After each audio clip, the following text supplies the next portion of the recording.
Hey YouTube, today I'm outside Jurassic Park outside these gates, but something's wrong, so let's jump over to the studio for a review of the T-Rex Rampage set.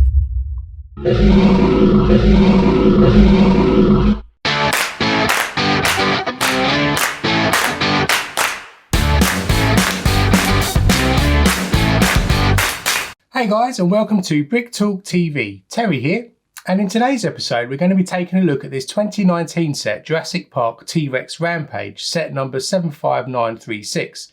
This set consists of 3,120 pieces and it's spread over 15 bags. It also included 6 iconic minifigures from the movie. It currently retails for £219.99 in the UK, and if you keep an eye out on Lego sales, you can sometimes pick this up as cheap as £160, as I did back in the Black Friday deal. This set consists of 2 main models to be built. First up is the T-Rex build, and then the iconic gate from the original Jurassic Park movie. In this episode, we're going to be taking a look at each model in turn and reviewing the features. So let's get going and take a look first at the king of the dinosaurs, the T-Rex. So here's the T-Rex. As you can see, it's quite a large scale model here. And this is one of the first things you build. So when you open up the box, you actually have 2 books. You have one book for the T-Rex, and the other book is actually for the gate itself. So you do have the option of either starting the build with the gate or the T-Rex, but Lego recommends, judging by the number on the books, to start with the T-Rex model. So this is what we're going to go through first today. So as you can see, this T-Rex is a really large scale model, and it's really unusual in terms of its building techniques that are contained within it. Inside, you'll start the build with the main torso piece here, and you'll start building this up in the first couple of bags. Then you actually get to start building each of the legs in turn in separate bags, and then you'll start building the tail out, and then you'll finish off this piece by doing the arms and the head itself. I had a few people comment that actually they weren't that keen on this T-Rex look, because I think a few people thought it wasn't in keeping with the original Jurassic Park movie in terms of its appearance around its head. But I think I disagree. I mean, I quite like this model. I think it's really captured the T-Rex from the movie as close as you can, at least in Lego form. And this model can be posed in different positions. You can move the legs because they're actually on some hinge joints here, so you can position them any way you like. There are joints as well on each level of the tail, so you can sort of have a swishing effect as I've got here, or you can position it in various other configurations. It stands pretty steady on these 2 legs. I was worried because when I was building it, you only had the sort of tail piece on, then it was very back heavy, but then when you put the head on, it sort of counterbalanced the overall weight. So you've got this nice positionable T-Rex now, and you can sort of move the arms separately. There's different hinge pieces here, so you can move the hands and the claws separately to the rest of the arms. And then of course the head, you can position the mouth slightly open or closed, and there is a tongue in here that's on another hinge, so you can have the tongue sticking or swishing out. And also there's a nice piece when you're building the central piece, where you put a little frog piece inside the middle, which you might have seen in some other sets. So you get the frog piece quite often. Maybe in the Disney set you may have seen it at the bottom to do the prince and the frog kind of tail. But you also get them a lot on modular buildings where the frogs are in sort of dark bluish grey, and they're used as sort of gargoyles or effects like that on buildings. But there is a little green frog in here which gives you a nod back to the genetic code that was used in the movie to actually generate or fill in the sequence, the DNA sequence code for the dinosaurs that was missing. So there is that little Easter egg inside there as well. And then apart from this, you can move the head in different positions. You can move all of the joints. So really all you can do on this model is position it in certain ways, so that it's looking kind of fierce. And I really enjoyed it. It was something different, something unusual for a build for Lego. So it wasn't a car or a building, that kind of thing. It was actually an animal. So I really did enjoy building this, and how it came together was really quite clever. And the effect they've achieved using just Lego bricks, I think, is a really stunning one. So that's the main T-Rex model we've got going on here. And now we'll flip over and let's take a look. Firstly, we'll look at the minifigures, and then we'll move through to actually the gate itself. So as you move through the build, you actually do start collecting the minifigures as you'd expect through each various bag. You start off, I think it was with Dr. Malcolm, and then you move through the various other actors here as you go through the bags. This stand is actually built in the last bag, so it's kind of usual for the stands for the minifigures to be built last. You see that in sort of the Batmobile and also the Batwing and other models like that. You have a nice plaque here, which of course is a sticker. So there are a couple of stickers, but they're pretty minimal in terms of this build. Although there are quite a few that are integral in terms of you having to make sure that they're level, and we'll cover those in the gate one. So this is a sticker. It gives you the details here of the T-Rex. So you can see that the name means King Tyrant Lizard. You've got the height, the length, the weight, the diet, and the habitat that it would have lived on. And actually, of course, it's the island from Jurassic Park that it's got as a habitat. Then moving along here at the front, you've got a couple of flowers, and you've got this nice little inclusion of a mini scale Velociraptor as well, which is a nice addition. It probably would be quite nice to see a larger scale model of the Velociraptor in the future, perhaps. But then as you go through the minifigures, you've got, as I mentioned, you've got Dr. Malcolm. He's first up, and he's got two expressions on his face. So he's got the angry face and the scared looking face. It comes with, on his leg, he's actually got some damage which he sustains in the movie, which puts him out of action for the latter part of the movie. But he's also got his bare chest as well sticking through there. Then moving over to the other end, you've actually got Nerdry here. So this is the computer whiz in the movie who actually programs the virus to stop things from operating, so he can get the genetic code out in the shaving foam. He's got a nice torso here that's actually got a sort of a hoodie, with a zipped up hoodie on the front with a Jurassic Park logo on the back, an indication of a hood. He does have two faces. So the first face I've got on here is actually the one where he's getting attacked by the dinosaur that spits the poison into his eyes. But then also in the back, you've also got his normal smiley face with some glasses on hidden underneath his hair as well. So that's a nice addition here. You've also got Ray Arnold here. So he was Samuel L. Jackson in the movie. And he's the sort of scientist, computer whiz guy as well that's trying to fix the park going down once Nerdry disappears. And so he actually, if you may remember, gets eaten by the Velociraptor, and his hand, is discovered later in the film as well when they're trying to turn the power back on. Again, he's got two expressions underneath his hair. So he's got a calm looking face and a scared looking face. So you can decide what pose you put him in there. And then he's actually dressed in his white gown that he had on, almost like a doctor kind of looking fellow. And he's got his little Jurassic Park logo on and an ID badge as well there. So that's that character there. You got Dr. Alan Grant over here as well, which is in his synonymous blue looking shirt and his tan coloured trousers. He's got the Velociraptor claw, which you may remember that he features in the film because he holds it quite a lot once he's picked out from that archaeological dig at the start of the movie. He has only one expression, so there isn't another expression underneath his hat, which he's got on top of here, and he's kind of got a slight smile to his face. Again, he's printed on the back as well, so he's got a bit of detail around his shirt, but that's Dr. Alan Grant. Of course, then you've got Dr. Ellie Slater as well. So obviously you remember her from the film. She was the female colleague of Dr. Grant, and she's got a nice level of detail, not only on the torso, but also on the legs. She's wearing some shorts as she did in the movie. There's just a slight notion of that because you can see some of her legs peeking through there. And she does have two expressions. She's got a scared or sort of angry looking, nervous, I'd say, expression on one side, and one with a slight smirk on the other. She's got some blonde hair that goes on top of that to cover that.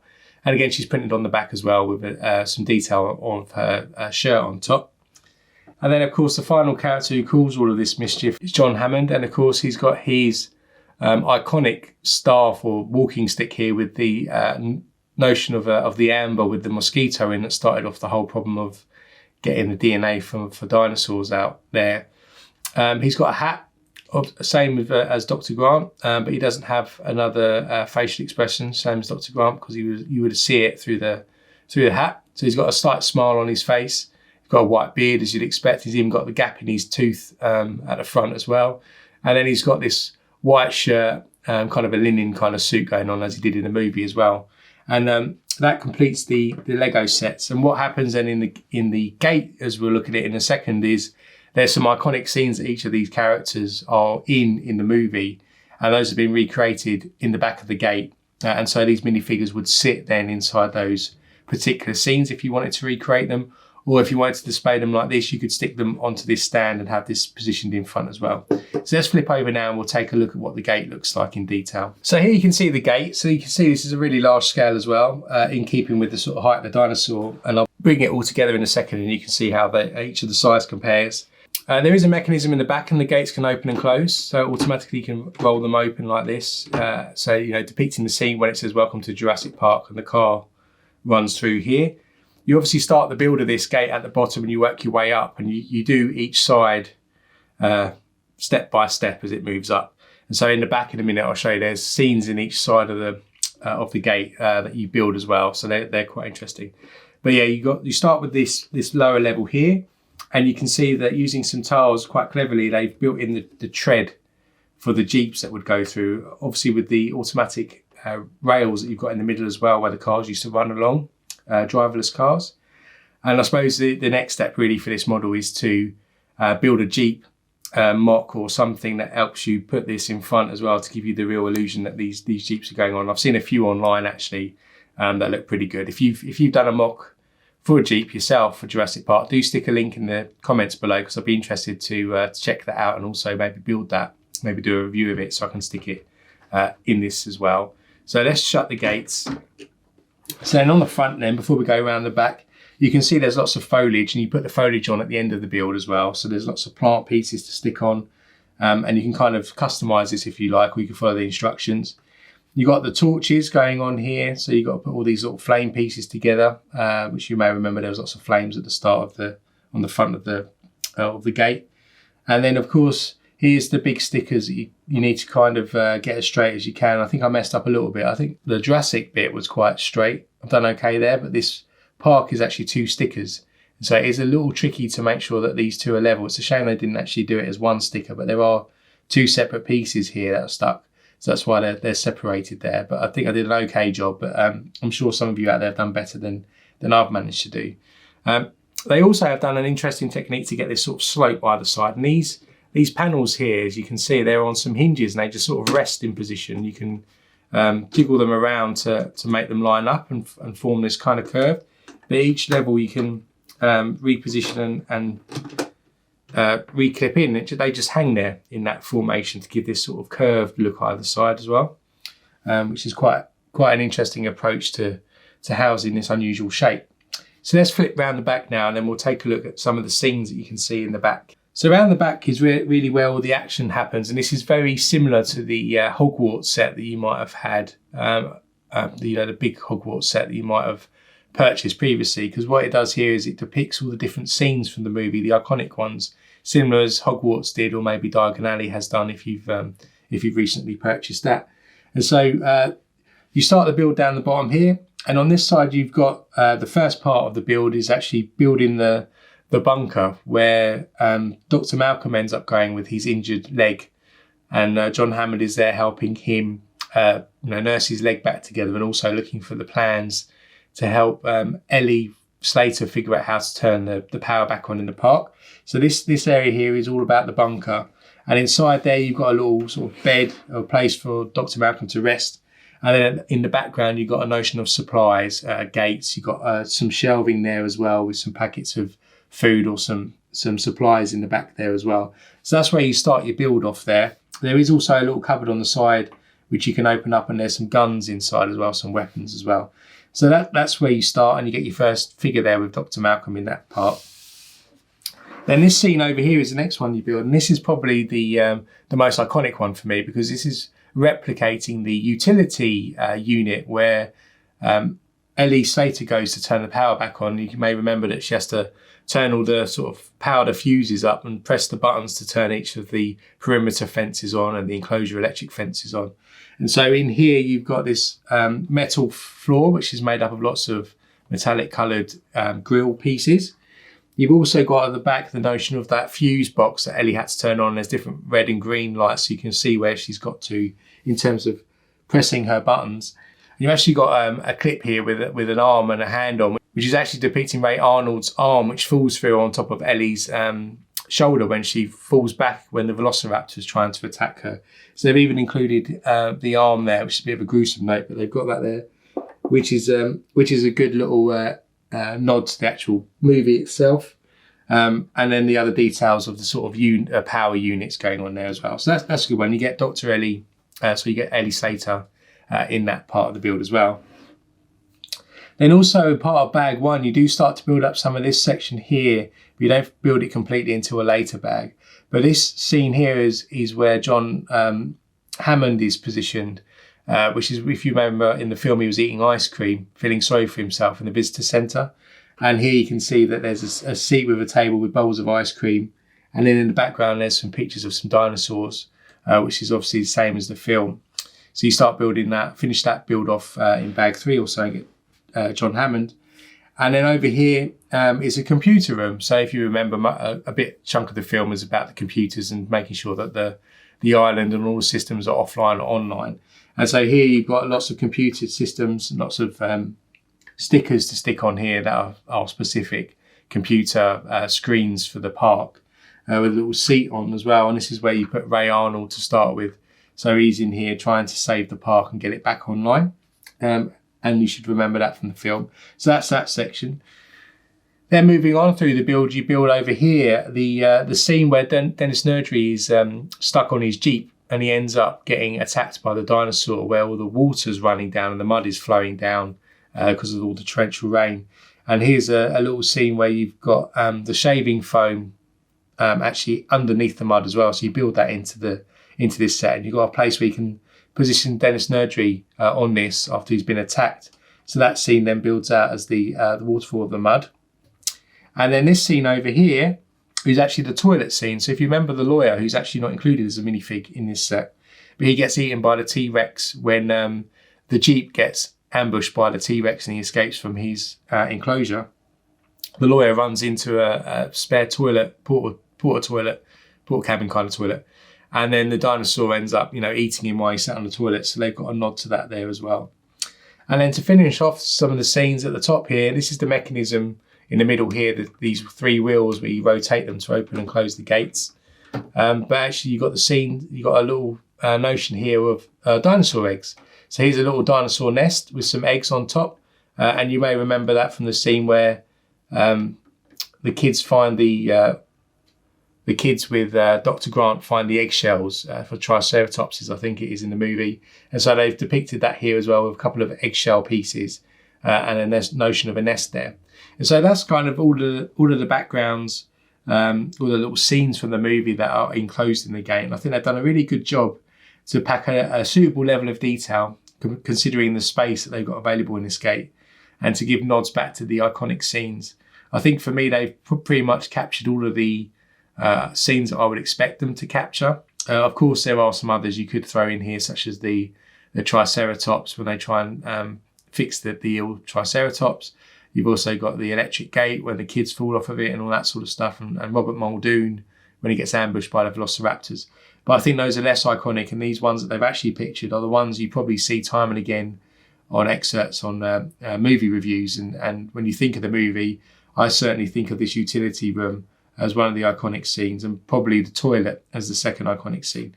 But they try to cater for most people here on these scenes. So let me just get back the other models, and we'll see all of these models together, and so you can see the scale, and then we'll just summarise overall the model and the build. So here you can see the scale of all the pieces together, and you can see actually the Tyrannosaurus Rex actually is a pretty good height for the gate. You could pose him coming through the gate quite easily, and you could see that the minifigures then would fit nicely in the back. So I think they've done a good job in terms of the scale. So this is a really large scale, so be prepared that if you're gonna build this set, you need a good place to store it, or if you're going to take it apart, it's probably less of an issue. But if you are going to have it on display, then you're going to need a suitable area. You can see this fills up quite a large area of this table. So do bear that in mind if you're going to be buying this set. As with most licensed Lego products, you can tend to pay a higher price point for this, which is why I think it's advisable to keep an eye out for offers. Although just over £200 for this set isn't too bad for over 3,000 pieces, I do think if you keep your eye out, you can probably get it for cheaper, as I have, and make yourself a saving and still add it to your collection. So overall, I think anybody who enjoys the movie, and especially those that saw it in the cinema back in the 90s, will enjoy this iconic set. The scale of the T-Rex is impressive and it really stands out. The build of the gate and the scenes direct from the movie in the back are also a great reminder of the original film itself. And I like the way that designers have included those real iconic scenes in the back and gives you the chance to dive in to build some of the scenes up in quite a good level of detail. Again, if you built the Diagon Alley or the Hogwarts set and you appreciated that level of detail, then I'll say that this set would be in the same sort of league as those two sets in terms of building up and giving you a great experience of the movies as well. And it'll probably take you back to want to watch the movies again or watch it for the first time if you've never seen it before and you do end up building this for the first time. I also will put a link in the description below to the Hogwarts set and the Diagon Alley set as well if you're interested to see what those scenes look like as well. So do check. I'll put a card up here for the Diagon Alley set and I'll put a link in the description below for the Hogwarts and Diagon Alley set as well if you want to check those out. So I do hope LEGO continue to make this theme of iconic movies and recreating some great scenes in the back as they've done with this Jurassic Park. I really like the ability to choose what I built first, with the T-Rex and the gate having separate instruction books. Although the T-Rex was a really interesting build and the techniques used inside of it were really good. Of course, with the Easter egg of the frog inside in the main body of the dinosaur, that gives it a great nod to the original genetic code used in recreating the dinosaurs for the movie. And it was, you could build this in any order really, and you'd probably get the same experience. But just building the T-Rex was a completely different build experience compared to anything I built before. So that was really great. So if you love the movie, you'll love this set. Mine will now find its pride of place in my up and coming theme park layout. So if you found this review helpful, do hit that like button, hit subscribe with the bell notification turned on to be notified of future LEGO reviews we do on this. And I'll also be shortly posting the theme park layout as well. So follow that series of episodes coming up soon. And until next time, stay safe and I'll see you then.